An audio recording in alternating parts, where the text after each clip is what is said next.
Bel RTL, 19h-20h, on refait le monde. Patrick Weber. Bonsoir, très heureux de vous retrouver pour refaire le monde comme tous les soirs sur Bel RTL entre 19h et 20h, une heure de débat, une heure de polémique, une heure de coups de gueule, mais aussi quelques coups de cœur ce soir. Ce qui ne change pas, c'est que tout ça, eh bien, ça va se faire sans langue de bois. Au sommaire, une question qui fâche, vous venez de l'entendre, la dernière ligne droite, la plus importante, celle du Télévis, vient d'être lancée. On va vous poser une question, le cancer est-il encore tabou aujourd'hui? Puis trois autres temps forts de l'actu. 100 ans plus tard, le devoir de mémoire est-il toujours impossible? On va parler du génocide arménien. Monseigneur Léonard a-t-il commis une faute?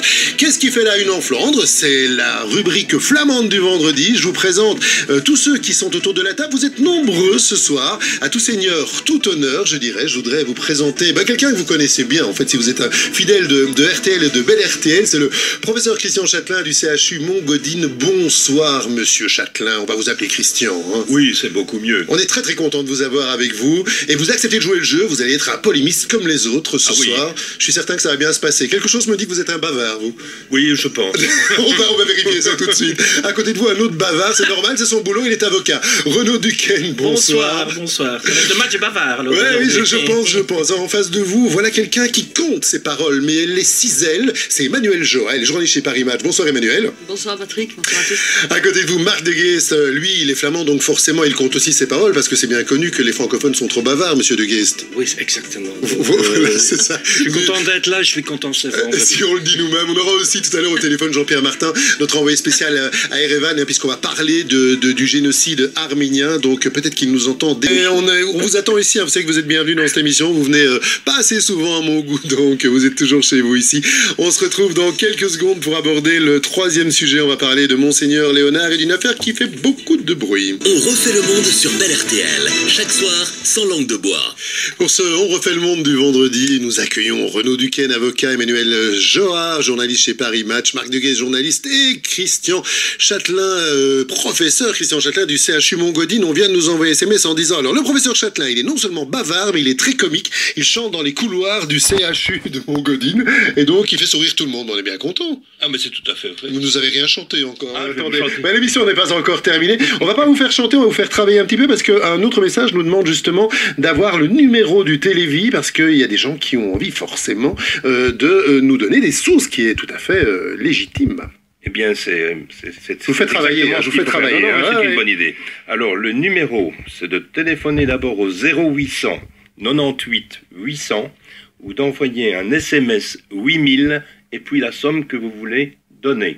Je dois vous dire, et je suis témoin, que tout ce que vous donnerez jusqu'au centime près arrivera au FNRS et sera distribué d'une façon équitable par des jurys nationaux et internationaux.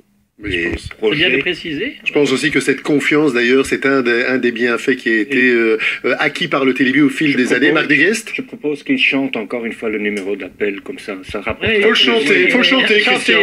Allez. 0800 98 800 SMS 8000 et une grosse somme que vous voulez donner. Ça, je pense que c'est une grande première dans l'histoire du Télévis. Moi, je dis bravo. Allez, le troisième sujet, déjà, on avance dans l'émission. Alors, on va peut-être un petit peu court, mais j'avais vraiment envie qu'on en parle parce que, justement, ça vous a fait beaucoup réagir. L'affaire, entre guillemets, Monseigneur Léonard. Monseigneur Léonard a-t-il commis une faute? La 20e chambre civile de la Cour d'appel de Liège a condamné jeudi Monseigneur Léonard à verser un dédommagement de 10 000 € à Joël Devillais, la victime d'un abbé pédophile. Pour l'avocat du Prima, maître Malherbe, le jugement est cependant fragile juridiquement. Il déclare: je ne suis pas convaincu par l'arrêt. La Cour a surtout voulu donner un accueil à la plainte de la victime et ne pas s'y montrer insensible. Je suis sceptique sur la faute commise par Monseigneur Léonard. Alors comment faire la part des choses entre les responsabilités liées à ce cas douloureux? J'ai envie de faire un petit tour de table, on va devoir être un petit peu court, mais Renaud, vous êtes l'avocat de ce soir. Est-ce que vous comprenez la réaction de votre confrère, maître Malherbe? Évidemment, il a perdu. Donc, il n'est pas content de la décision. On comprend qu'il Ils ne sont pas heureux, le garçon. Hein. Maintenant, c'est formidable avec Renaud parce qu'il remet toujours les choses vraiment bien à plat. Du style, moi je suis très content de ma question, puis après ça, poum, ça retombe comme un soufflé. Mais c'est pas grave, allez-y, monsieur Duquet. Il faut quand même rappeler qu'on vit dans un état de droit, c'est la vérité judiciaire, donc il n'est pas question de remettre en question la décision de justice qui a été prononcée par une cour d'appel, si ce n'est éventuellement aller en cassation. Et la deuxième chose qui m'apparaît quand même important, c'est qu'on reconnaît quand même une responsabilité fonctionnelle dans le fonctionnement de l'Église, parce que nous savons quand même, et c'est pas nouveau, et ça s'est passé d'ailleurs dans beaucoup d'autres pays, que la hiérarchie ecclésiastique avait une tendance quand même à ne pas prêter attention aux faits de pédophilie, ou en tout cas, lorsqu'ils étaient dévoilés, d'essayer de les cacher parce que ça faisait une mauvaise image de l'Église. Donc il est temps, évidemment, qu'on mette les choses un peu à plat, et je ne pense pas que ce soit une injustice que Monseigneur Léonard soit condamné à payer une amende de 10 000 €. Alors quand on dit que la justice a voulu faire plaisir aux plaignants, je ne pense pas. Ce n'est pas du tout ça. La justice n'est pas là pour faire plaisir, elle est là pour dire le droit. Et donc la justice a dit très clairement, manifestement, Monseigneur Léonard a été mis au courant de certains éléments. Il n'a pas pris les mesures adéquates pour faire cesser cet état de fait, parce qu'en réalité, la question était, effectivement, il a été mis au courant qu'une personne avait commis des faits de mœurs sur un enfant, et rien n'a été fait dans l'immédiat, ou en tout cas, rien n'a été fait pour mettre cette personne de côté et l'empêcher de continuer à commettre les actes qui sont les siens. Il faut savoir que d'ailleurs, ce curé, j'en terminerai par là, a seulement 55 ans. Alors, il y a Patrick de Bruxelles qui dit « Monseigneur Léonard n'est plus un enfant de cœur ». Marc de Guest, est-ce que la faute, justement, existe dans le chef de Monseigneur Léonard? On n'est pas là pour refaire le procès, bien évidemment, mais en tant que citoyen, qu'est-ce que ça vous inspire? J'aime bien votre phrase ici, Monseigneur Léonard condamné pour avoir couvert un pédophile. Il est grand temps qu'il découvre le drame de la pédophilie. Ce matin, dans De Morgen, il y a eu une petite fuite d'une lettre d'un jeune prêtre, je pense, de la Flandre occidentale, qui a écrit une lettre à l'évêque de Bruges pour dire qu'ils sont toujours trop laxes vis-à-vis des prêtres. Trop laxistes, ouais. D'accord. Emmanuel Joa. C'est bien que ça vient de l'intérieur. Donc ça change, ça veut dire que les situations changent. Et Emmanuel Joa, est-ce que là aussi, c'est vraiment une soirée placée sous le signe du tabou? Est-ce que c'est une fois de plus un tabou qui est levé? Oui, progressivement, qui s'élève progressivement. Je crois qu'ici, la question, c'est aussi une question de génération. Je pense que Monseigneur Léonard a sans doute, j'imagine que la justice a bien fait son travail, j'ose l'espérer, même si c'est en appel. Bon, ça, c'est un autre débat. Ça peut être un peu subjectif, j'en sais rien. Mais c'est vrai qu'on va vers plus de transparence. Mais là aussi, ça prendra un certain temps. C'est comme pour le sujet dont on parlait tout à l'heure, dramatique dont on parlait tout à l'heure. D'autre part, ça se passe dans d'autres sphères. Donc, je ne veux pas défendre l'Église à tout prix.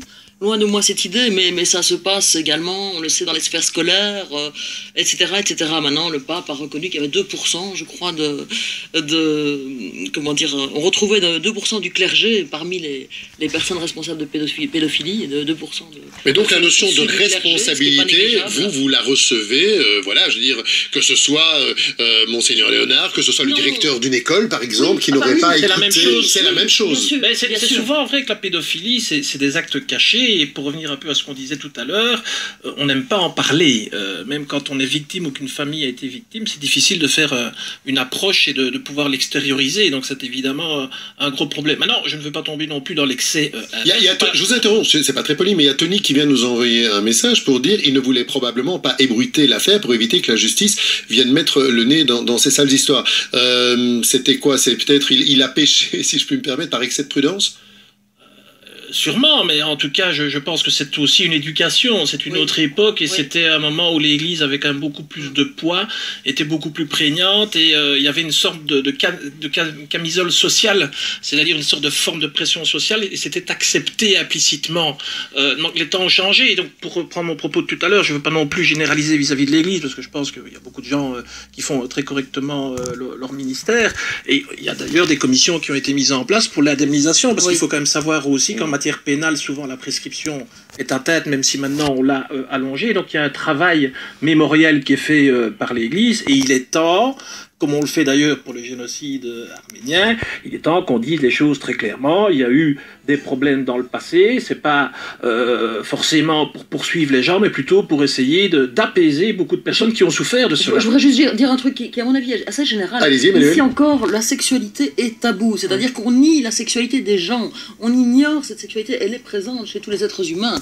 Et là, il faut qu'on arrête d'avoir les œillères par rapport à ça. Le mariage est prêtre, peut-être, ce serait le Oui, entre autres. Christian Châtelain, le mot de la fin sur ce sujet, qu'est-ce que ça vous inspire, cette affaire? Ça m'inspire que la vie des enfants, leur santé morale, physique, est pour nous un leitmotiv. Nous nous battons pour une vie. Nous nous battons pour l'intégrité des enfants et des adultes. La mort, on la hait. La mort, on a plus que peur, on la hait. Et détruire, c'est ce qu'il y a de pire. Voilà, et bien voilà le mot de la fin, je dirais, empreint de sagesse, mot de la fin sur ce sujet. Nous allons faire un tour maintenant chez nos amis flamands. Quand je dis maintenant, non, dans quelques secondes, le temps de pas attendre trop longtemps parce qu'on est presque là.